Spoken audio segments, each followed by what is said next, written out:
As part of the work of the Charter for Compassion in Mumbai, India, we have launched a movement called the Happiness Circles. In this short video clip, you will see Namrata Arora Singh and her team working with elderly women to bring a sense of community, togetherness and hope in situations where there would otherwise be despair. Joy and community is what the Happiness Circle is about.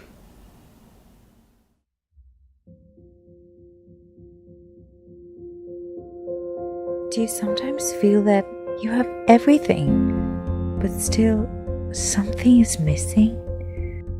Do you feel on some days that life has no purpose? You meet people and you do your work, but you still feel that life is just dragging along. In January 2019, at the World Economic Forum at Davos, loneliness was an important subject of discussion. Loneliness is in some ways a feeling. It's a subjective evaluation. Chronic loneliness is a health concern across generations, with 40% of under 25-year-old people reporting that they feel lonely. There is a heavy economic cost to loneliness, as per the World Economic Forum. Urbanization and our lifestyles may be contributing to this growing epidemic, which has been resulting in an increase in healthcare expenditures and reduced lifespans.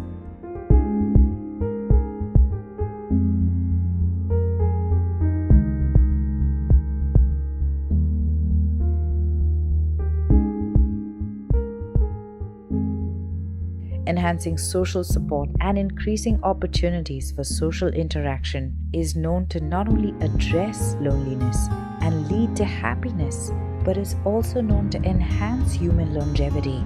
I had no friends. Actually, I had become lethargic. I'm running a preschool. I was too busy with the school, my family, housework, my husband's health.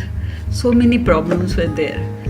I didn't get time for myself. I never thought about myself. The time, this time that I've been introduced to Happiness Circle was a very crucial one for me because unfortunately I lost my husband 2 months back and I am carrying my first child. My life before Happiness Circle, just before, like a couple of months before, was very, I've been going through trauma. While all of us have been staying in the same society, we realized we did not know each other yet. We all had one thing in common. We did not have friends or know people of our age with whom we could spend time. When this Happiness Circle started, Sharda approached me.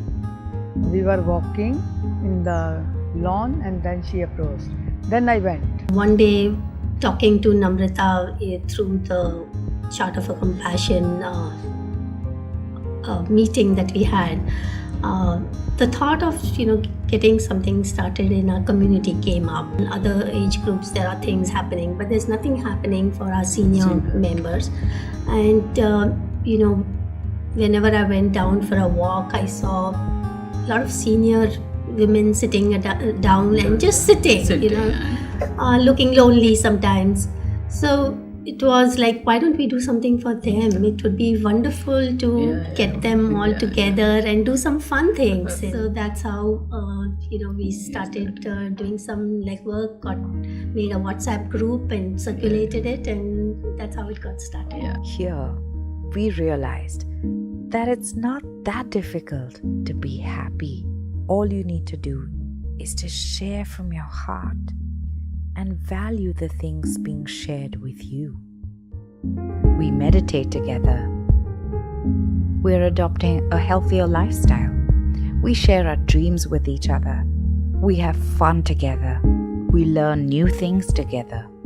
And last but not the least, we cook for others and eat together. So what is a happiness circle? A happiness circle is a community of women who come together to understand what happiness means and how to make it an integral part of their lives. A happiness circle provides a safe platform for women to open up, to share, and to learn together. How do we do this? We use what we call circle principles that include sharing one at a time, thus encouraging deep listening. We not only learned to listen to our hearts, but also started to listen to others with only one purpose: to empty the heart. Deep listening helped us a lot to relieve suffering and welcome transformation and healing. It's a good way of aging actually, because if you understand how you can change yourself, it's great. So I'm happy that with this and with a lot of sessions that she's going through, I think right now we are on the same page about why we need to lead an organic lifestyle and those little changes that we need to do. So she's actually bringing about the change even in my father-in-law. Even if he doesn't agree, he doesn't have a choice right now because both of us agree to it. So all of us follow it. It's not the cards that you get, it's how you play the cards you get. It's the way of playing. So how you cannot say I didn't get this in life. You make the best what you have got. Today, hundreds and thousands of women like us around the world are lonely. And being a part of such happiness circles can really help them. All you need to do is reach out and you'll realize that happiness is a way of life.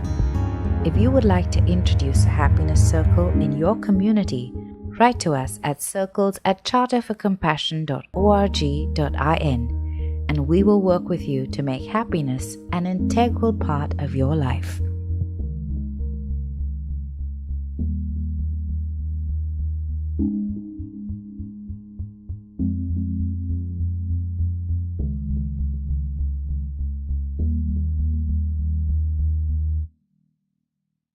Friends, I think it's time now for the women to rule the world. What do you say? We are delighted to bring you today an interview between Anu Aga, Mrs. Khemlata Waklu and Anu Waklu, who are three very capable and wise women talking about leadership and compassion. How does compassion really affect leadership and what does compassionate leadership mean in action? So enjoy this conversation. Viewers, welcome to this session. We welcome you on the occasion of the Golden Rule Day, which is being celebrated the world over. My name is Anu Waklu and I'm delighted to be having this conversation with two fantastic women who are seated right next to me. So I am delighted to introduce Anu Aga. Anu has been an eminent industrialist and she is now retired. She is also the chairperson for Teach for India and is a Vipassana meditator. I have with me Mrs. Khemlata Waklu, eminent author, social worker and former chairperson of the Central Social Welfare Board for J&K. So welcome both of you, and it's my honor and pleasure to be chatting with you. Thank you. Both of you are leaders in your own fields of work. So if you had to describe leadership in one sentence, Anu, what would it be for you? I would say, before you have the right to lead others, you should be able to lead your life in a way that allows you to take up this leadership role.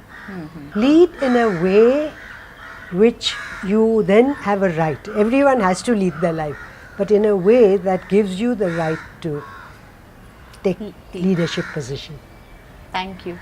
And Mrs. Waklu, for you? To me, I think leader has to be compassionate, visionary, trustworthy, and he should not be led by the people, he should lead the people. He should As lead the people. Anu said just Okay. now. Okay. So there are some similarities and some unique aspects in the way you both describe. That is true. I feel a leader sometimes can be led by others. You don't have to be a leader all the time. In fact, I think a leader does not lead all the time, but situation when it arises, let someone else take up the leadership position. That is true. That's correct. So in many ways, it's not always about being in front, but it is about knowing what's the right time to be in front and what's the right time to step back. Correct, correct. If you really had to pull out some attributes for effective and efficient leadership, what would be the standout qualities for you? I think she has very beautifully enumerated the qualities. If depends where you are leading. If it's an industrial organization, then you definitely need to have a vision, competence, ability to take people along with you through good times and bad times.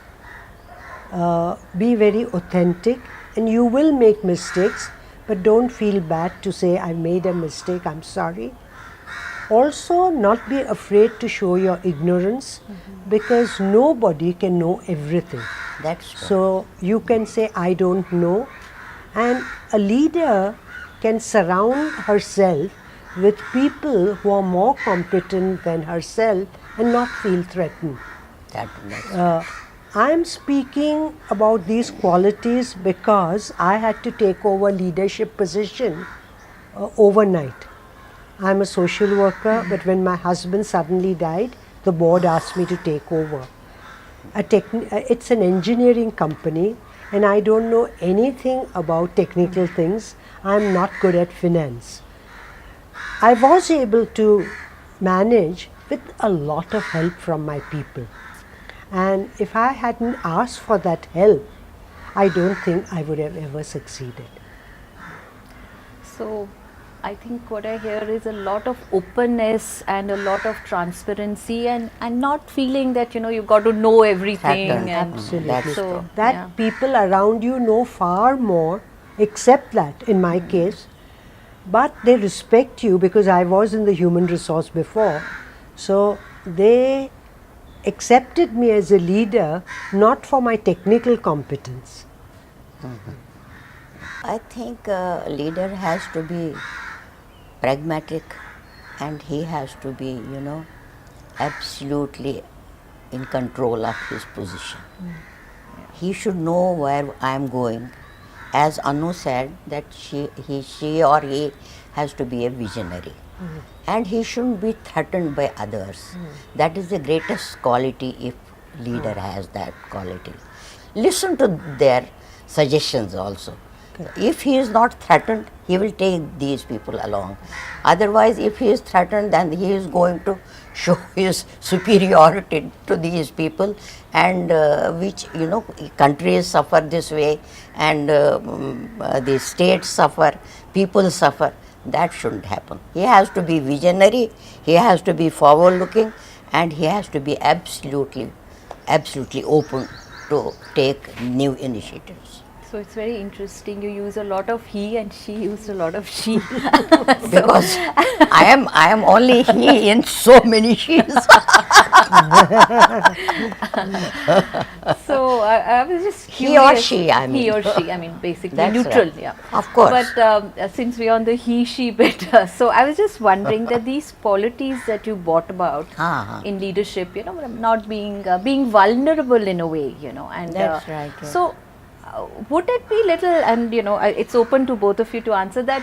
Are these, let's say, would women leaders have more of these qualities compared to men, or it doesn't matter? I'm just wondering. To me, gender doesn't matter at all. I don't think women are more compassionate or men are more intellectual. I think my husband was more compassionate. So I don't believe that it's gender specific. Okay. It's gender neutral. And But I think I have a little different opinion about this, but I think women is more compassionate, loving, and they have, because they are mothers also, they have much more understanding of the world overall. I mean, they may not be giving, they may not be having experience like that, or they are not going out, but this is their biological nature, and I think they are really compassionate. But I think women's role is very vital now than before. I was saying, as a mother, a woman will be compassionate, but sometimes as a mother-in-law, she may not be. So I again, so you neutralize it. You neutralize it. So, but she is used to multitasking.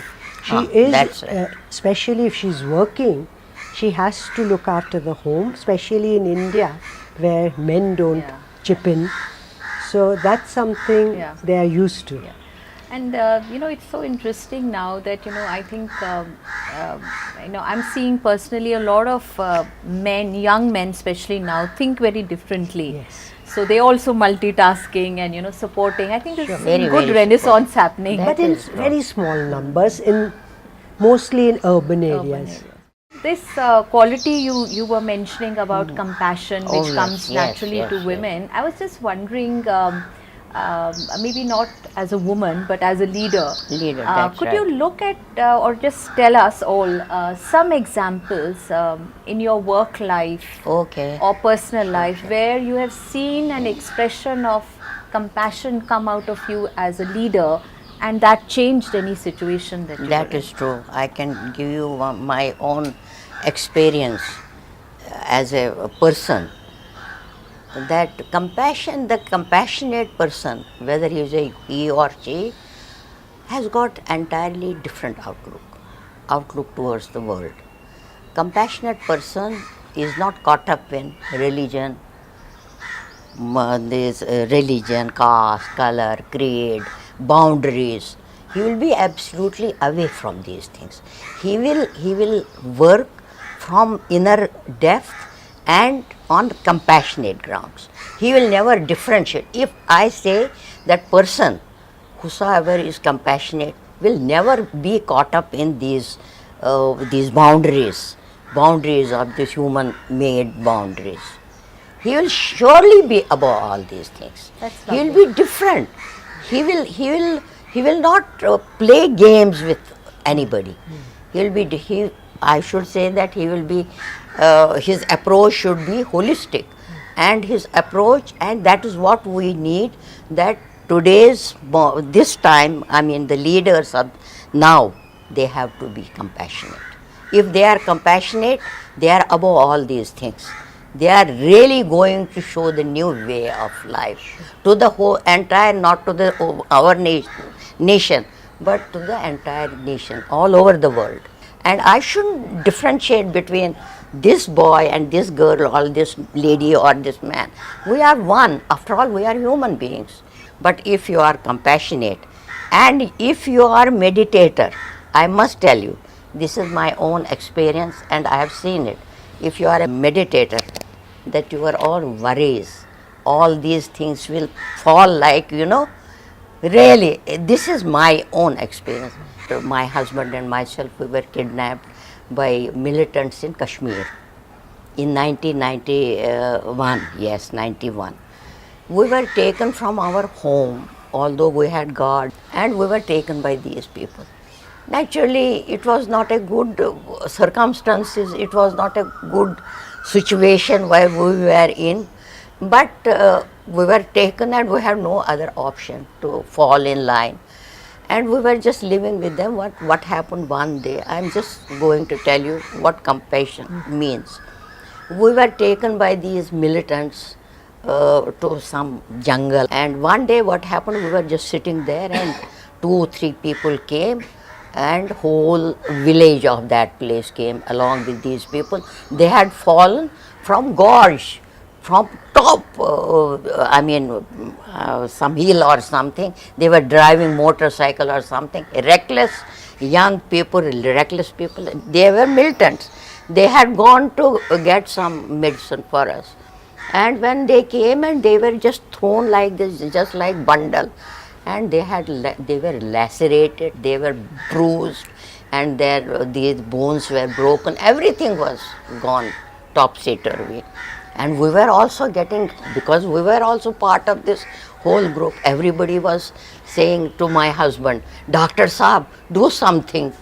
Because they didn't know that he's engineer, poor fellow. He's a doctor. But they thought perhaps because he was doctor, they thought perhaps he can save him. But we kept our cool, and my husband said, you go and get your medicines and whatever you are going to catch hold of, you get that. They got this big steel trunk, small steel box, and in that all sorts of medicines were there.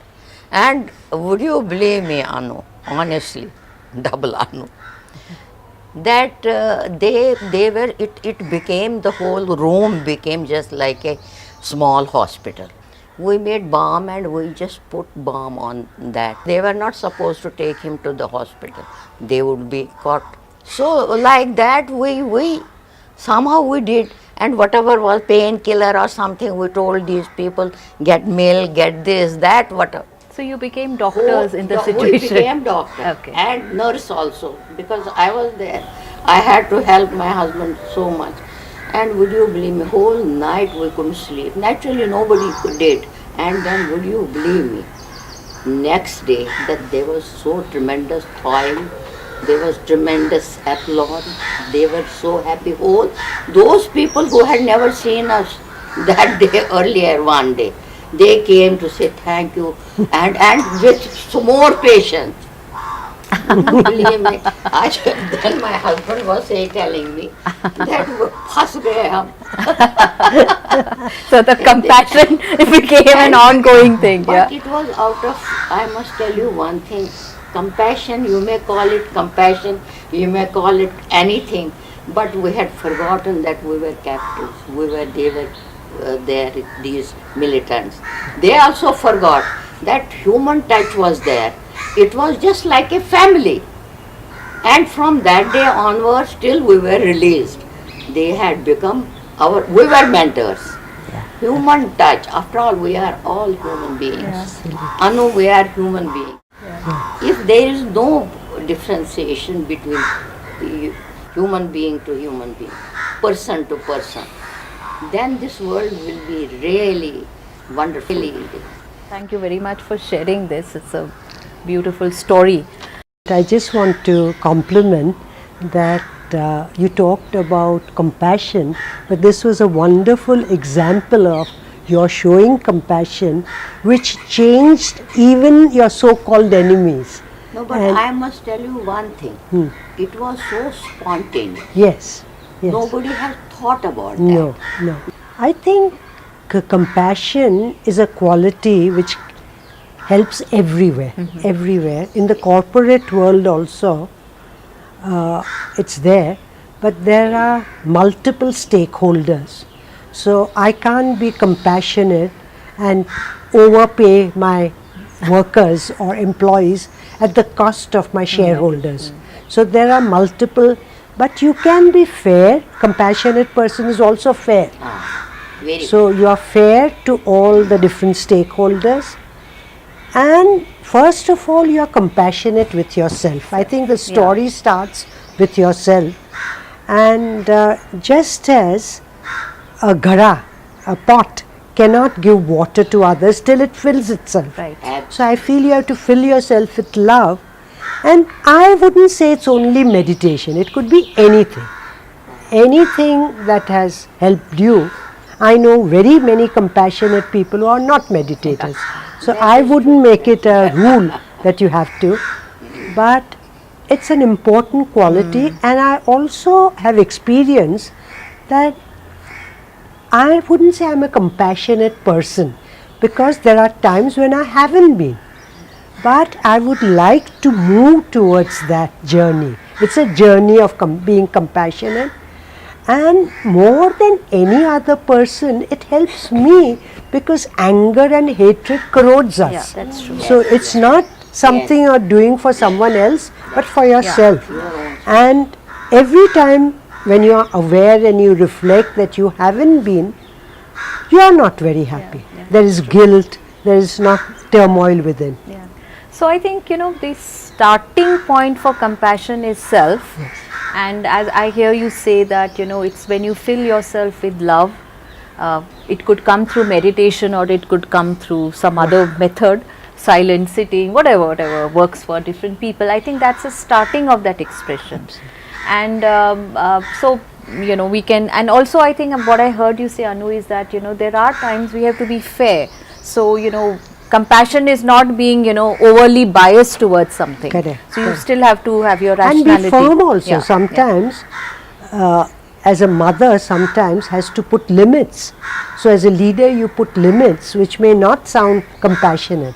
Yeah. So it involves that also. So there could be many ways to build many, this many ways. thing. Of course, many ways. And the best example to me is someone showing it rather than talking about it. That is true. Walk. So role modeling Role is one way. modeling is one. Yeah. So, you know, as we sort of come to the close of today's session, I was just wondering whether, you know, we could get a few nuggets from both of you as to how to develop this quality of empathy, compassion, care for others as you would like it to happen to you. Just as a closing statement, if I could get from both of you.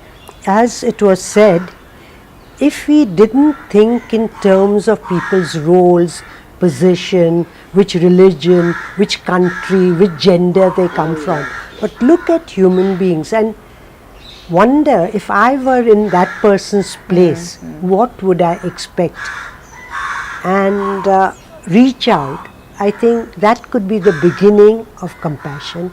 But absolutely right that if you look at through the lens of religion, caste, creed, I doubt if you can be Oh, compassionate. yes. No, not. So there's a lot of fragmentation Yes. then that happens. But I would I think I would rather like to say that women's role is most important now than before, because they are, as I told you, that biologically they are, I wouldn't say compassionate, but I would say full of love, full of empathy.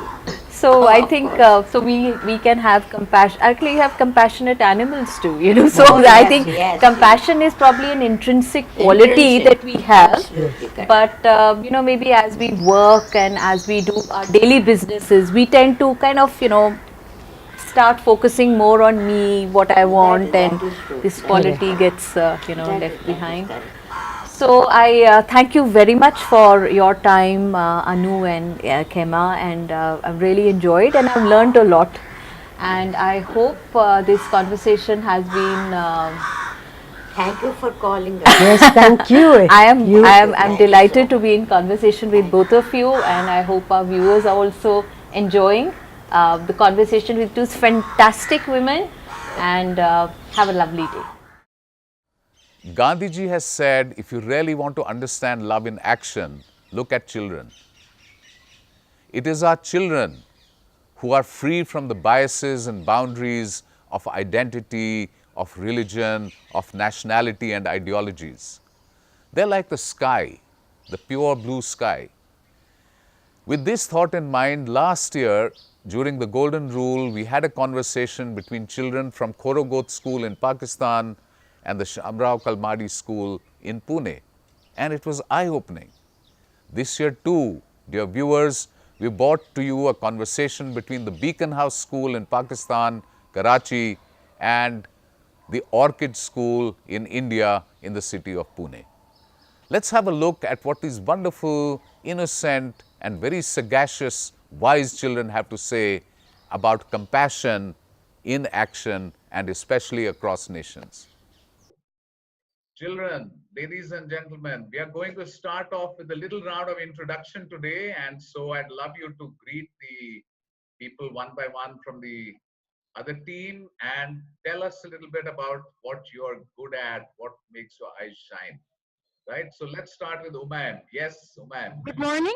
My name is Umayam Afzal, and I'm really good. My strength, basically, my strength is that I have a built-in sympathy. Whenever I see someone struggling from something or someone struggling for food or water for anything, I really feel bad for them, and I hope for the best and work for them. Secondly, I am kind-hearted and I have a leadership quality in me. I don't need a group. I'm independent. I can do my work on my own. And lastly, I'm open-minded. I think my thinking is very vast. I think about different things, and I'm good at it. Hello, my name is Jane. So basically, I like public speaking and I like to play basketball. Namaste. My name is Aisha and I belong to 9C. So my strength is that I prefer to help everyone who needs me. I cannot see anyone suffering. Assalamu alaikum. My name is Sudhanshu Narvekar, and I think I'm good at percussion and I enjoy playing tabla, which I've been learning for around 7 years. Namaste, my name is Muhammad Ali, and my strengths are that I have good confidence. I have pretty high confidence. I can speak in public, and second of all, I can manage I can manage my time easily, and third of all, I try to help people when I can. I just want to ask you all a question. Why is it important to focus on what is good about us? When we're focusing on our good things or our strengths, we get a motivation to do more things, and we get a more motivation to discourage our weaknesses and finish them. Can anyone answer that from any side? Why is it important that we focus? Yes, Umayyan. Yeah, so it is really important to ignore your weaknesses and focus on your strengths sometimes, because along with motivation, you get a positive energy which leads to good vibes. I think focusing on your strengths is important because it helps you to find common traits between you and others in the world, and I think it overall helps you to unify and have a more like a more strong core with each other. What happens is, when we appreciate what's good about us, what is good about our nation, what is good about the world, it really raises, as you beautifully have put it, it raises positive energy, the emotional level comes up, and the heart opens up. Because there's appreciation, there's gratitude. We say, thank you, God. Ishwar, bahut dhanyavad, alhamdulillah, so many good things are happening, and that opens the heart. And when the hearts are open, what happens to communication and trust? Communication gets stronger. The communication gets stronger. What happens to the trust? If we speak honestly, trust builds up, and when we start communicating easily, trust becomes even more. So we can, this helps in unity of the two nations. Now let me invite you to talk about some of the compassionate things you've done. So one of the compassionate things that I have done is through school, I went to an internship where we taught village kids IT, and it was a really fun experience, and it was good to see them smile when they learned. Yeah, so one compassionate thing I think I've done is like we had a school project for art. So we had to go to a slum area and paint the walls and their houses. So it really helped their houses look more colorful, and I think it made them really happy. How did you people feel when you heard your friends from India talking about compassionate acts? I felt that there's still hope left in this world at that point. Like that the hope has disappeared, there's still compassion in this world. Actually, when I listen about it, or when we discuss about the compassionate events or the things the Orchid School, the students of Orchid schools did, I felt that there are massive similarities between the two nations, and there are still people who are ready to sacrifice, or who are ready to support the poverty, or are ready to help the poor people by their wealth or by their intentions or anything. There are still people left who are kind-hearted and will always be. मुझे बड़ा अच्छा महसूस हुआ ये सुनकर, क्योंकि मुझे इससे ये एहसास हुआ कि मतलब उस साइड पर भी ऐसे लोग हैं बिल्कुल हमारी तरह ही हैं जो दूसरों की मदद करते हैं, जो कि बहुत अच्छी बात है। और कहीं ना कहीं हम मिलते हैं, तो इसलिए हमें चाहिए कि हम आपस में सारे इख्तिलाफात खत्म करें और हम साथ ही रहें। And so let's hear stories of what are you people doing now. Last time on my birthday, whichever gifts or money I received from my parents and siblings, I donated all of them and helped the poor people on street who are starving for water and food. I spent all my money that I received from my parents and then helped them. One compassionate act I've done is that once I saw an old woman sitting out of my house, and she was actually collecting money for buying some food as she was very hungry. So I helped her by giving some of the amount of whatever was cooked at my home, and it feels really good to help others. Tell me something. I want to ask you people, how can we make our nations come together a little more? We can build bridges between India and Pakistan through these type of NGOs or these type of sessions, which can tell us that there are many similarities between the two nations, and we aren't different. We are similar. Through these conferences, these sessions, these NGOs, we can get closer, and we can have more better relations. To help build unity, we can have frequent conversations or communications through Zoom so that we can help know each other better, which can help in building trust, which helps in building unity. So we can bridge the gap in between us by being nice to each other, that whenever we get a chance to talk, so we can be nice to each other, we can be kind, so that we are remembered with good words every time.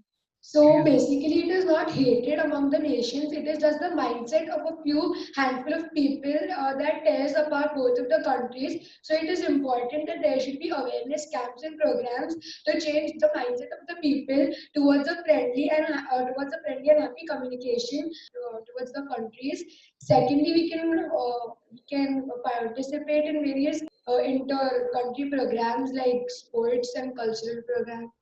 How will we feel when we are being kind and compassionate to other people? हमें हमारा फायदा उसमें क्या है? हमें एक खुशी अंदर से महसूस होती है, हमें एक अचीवमेंट की वो आती है कि हमने यार उसकी मदद की और अब उसको भी ऐसी जिंदगी मिलेगी जैसे हमारे पास है और आहिस्ता आहिस्ता उसकी भी जिंदगी बेहतर होगी.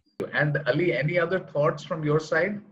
I think we can spread compassion by just forgetting the point that they are Indians and we are Pakistani. We can just agree on the fact that we both are human and we are brothers and sisters of each other and try to increase unity and peace among us. Excellent, excellent, excellent. Well done. Yes, and Pariyal wants to say something more. जी मुझे ये कहना था कि हमें एक दूसरे से प्यार बढ़ाना चाहिए और हमें ये भी याद करना चाहिए कि हम वो लोग थे जो एक साथ रहा करते थे, एक मुल्क में रहा करते थे. तो हमें पुरानी चीजें भुला देनी चाहिए और हमें दोबारा से एक साथ हो जाना चाहिए. How do you want to take this whole thing forward? I'm not really sure yet, but since we don't have exchanges right now, maybe we could have film tours of the city. So we could just make a video of all our favorite places, probably of our school as well, show them how our day-to-day lives are, and maybe they could do the same and we'd realize how same or different we are. We would like to take this forward, like every month we could have frequent communications like this so that we can get to know each other more and we can know how similar we are. So taking this ahead will not only benefit us, but will also benefit the people who come after us, future generation who come after us, to do such things and continue them and after their lives for a better future of both the countries. Yes. I just want to say कि हम जैसे Facebook है, Instagram वगैरह है, हम इन पे friends बने, एक दूसरे को बातें शेयर करें और एक दूसरे को पहचाने कि हम कौन हैं और हम एक दूसरे की मदद करना चाहिए.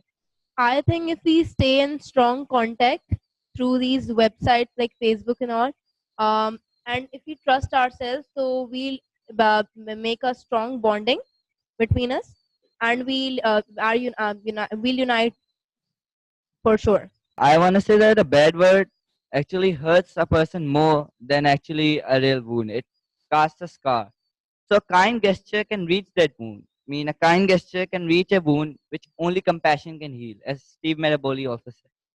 Yes, I think one thing I really like to follow is have the courage to show kindness to others.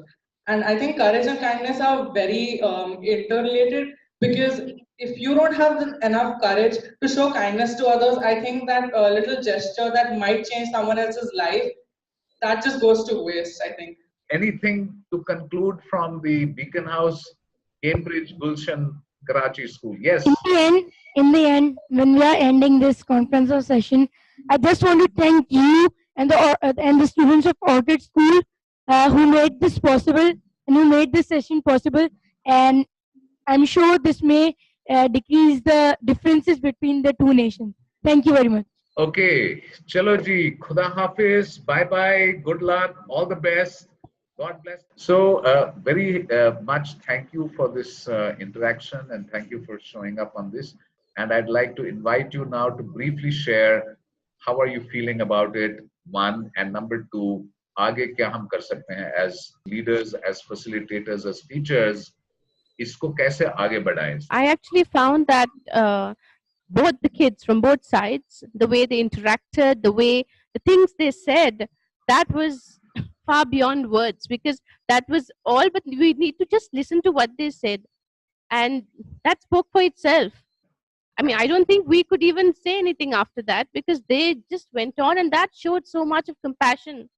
Yeah, like Zara just said, most of the students, like your side as well as ours, they felt that there's no difference. Whatever they are saying, they could actually relate to each other. So they, those biasness, judgmental issues that usually older people face. So it's not there within our younger generation. So it was really nice to know about that. And yeah, like you said, we can take this further. This dialogue can continue, as well as we can engage in different other activities and share things with each other, so that these relationships could be built, and further on we can take on board more students. मैं बिल्कुल यही कहूंगी कि जिस तरीके से बच्चों ने जो कुछ भी कहा वो उनके दिल की आवाज थी, बल्कि हम सब के दिल की आवाज थी, और उन्होंने जो है वो अपने जज्बात का इजहार किया, और इस तरीके से होते रहना चाहिए ताकि इसी तरह ये सिलसिला आगे बढ़ता रहे. I think what was most inspiring was that students from both institutions had no borders. Their mind had no borders. Very inspiring to see that they are the real thought leaders. And I think it's time that we let them lead. Whether it's an educational institution, they should draw the agenda of learning. Today's session, one thing was for sure that we have had a lot of layers of our own beliefs, which we had kind of as in gifted it to them. But it's nice to see that the generation now is knows that where they need to sift, where they need to understand, and then think for their own. Because as teachers or as adults, we always generally tend to say, what is happening with the generation? But I think it's a much greener and much better hope that yes, they are much more open to ideas we have, because we actually have a lot of facades in front of us, which layers of biases, layers of the past, prejudice, and so on. Very true. I'll just briefly share my experience. I think like this is the second time this has happened. Last year also we did a similar thing between Khorogod School in Sindh and the Shamrao Kalmadi School in Pune. And even last time, I think three things stood out, which is one, how incredibly similar we are as human beings. Number two, that we must carry this forward. We must carry on building these bridges of trust. And that the children said, we can make a difference. Seeds of leadership I found in them. I found in the children today also that we can make a difference. And significantly that we will co-create a future that is not a replication of the past. What are the one or two concrete steps we can take from our side to take this forward? As I mentioned before, for the adults, the educators, I think if we can also transform their mindset, every teacher that you transform 100 lives. We can have them as a conduit of change. If they can become the compassionate carriers and forwarding it to the children and role models, educational institutions and teachers changed would mean that it's an institution and sustainable change. One area, because we adults, as Atrey said, that we have our prejudices, we have our assumptions, and we have our layers of personal biases and political biases, and it does seep in our teaching, in our classrooms, in our interactions with children. It does seep in. So I think we need to build the capacity of the educators so we transfer meaningful and compassionate education. It's very much the similar thing. Also with, as I said, like for sustainability of this kind of a project where we have kids talking, as the kids themselves mentioned about social media, I was thinking if they could jointly start some kind of a blog where Beacon House School and our school kids can start it, and then we can continue adding in more kids. And because internet is something which can, it's like they can make or break a situation, because these are tools which our future generation, or which the generation is using even now. I think if blogging and different aspects like this, if we can use, where we kind of build the bridges, and of course the teachers module is definitely a need for the art. I like April said, I would just want to take that forward, that since our students, there were 6 of them, they can be the ambassadors of change over here. and they can spread the message around. They can, most of us know that the students these days are very convincing. They can convince anybody and everybody for whatever they want. Yes. So maybe we could, start off with such things wherein they can convince their fellows first, Right. and then moving on to their teachers, like you people just suggested, and we can have conferences for teachers as well. We can take this forward by having the teachers to also start conversing, and then the more the merrier, right? And at the same time, the kids themselves were interested in getting to know each other through social media. So let's see how that can work Sure, on, and how we can take that forward. Really grateful for this very, very useful, very important dialogue we had. Okay, so have a lovely day. Assalamu alaikum, namaste, all the best. May peace be with you, and may we remember our common humanity, our common divine core. Namaste, assalamu alaikum. Thanks a lot.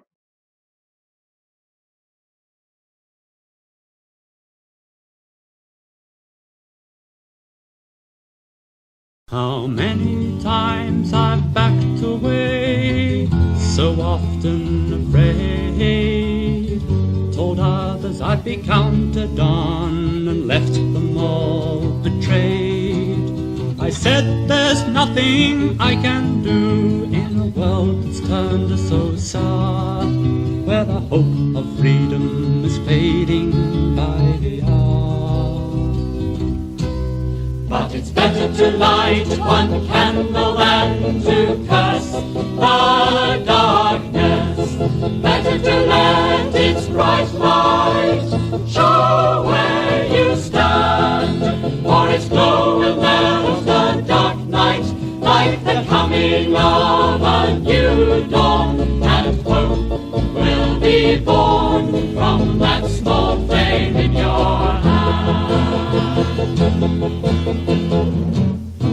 There are many echoes in the world, but few voices, many roads for us to take, but few make choices. Will we always wait till it seems too late and things seem all but lost?